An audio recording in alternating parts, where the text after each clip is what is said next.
Hi అండి, అందరికీ నమస్కారం అండి. ఫ్రెండ్స్, మనకి ఇప్పుడిప్పుడే మరొక ముఖ్యమైన అప్డేట్ అయితే రావడం జరిగిందండి. అది కూడా ఏపీలో మహిళలకు కూటమి సర్కారు అదిరిపోయే శుభవార్త అంటూ ఇప్పుడే మనకు ఒక లేటెస్ట్ అప్డేట్ అయితే రావడం జరిగిందండి.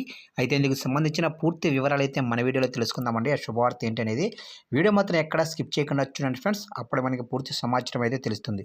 ఇక లేట్ చేయకుండా వివరాల్లోకి వెళ్ళిపోదాము. ఇక ఏపీలో మహిళలకు కూటమి సర్కారు గుడ్ న్యూస్ అయితే చెప్పింది. ఉచిత బస్సు ప్రయాణం అమలుకు ముహూర్తం కూడా ఖరారు చేసింది. ఆగస్టు 15వ తారీఖు నుంచి ఏపీలోనే మహిళలందరికీ ఉచిత బస్సు ప్రయాణ పథకాన్ని ప్రారంభిస్తున్నట్లు ప్రకటించింది. ఈ మేరకు రాష్ట్ర మంత్రి అనగాని సత్యప్రసాద్ ట్విట్టర్ వేదికగా వెల్లడించారు. మరోవైపు రాష్ట్రంలో అధికారంలోకి వచ్చిన దగ్గర నుంచి హామీలను అమలు చేసే దిశగా అడుగులు వేస్తుంది ఏపీ ప్రభుత్వం. ఎన్నికల ముందు ఇచ్చిన సూపర్ 6 హామీలను అమలు చేసేందుకు కసరత్తు చేస్తుంది. ముందుగా పెన్షన్ల పెంపు, ఉచిత ఇసుక విధానం, తల్లికి వందనం లాంటి హామీలను ప్రారంభించిన ప్రభుత్వం ఇప్పుడు మహిళలకు ఉచిత బస్సు ప్రయాణం అమలు చేయనుంది.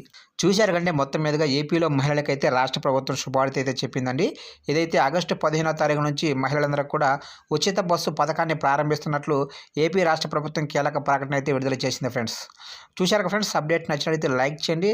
గవర్నమెంట్కి సంబంధించి ఇలాంటి ముఖ్యమైన అప్డేట్స్ కోసం ఇప్పుడే మన ఛానల్ని సబ్స్క్రైబ్ అయితే చేసి ఫాలో చేయండి ఫ్రెండ్స్.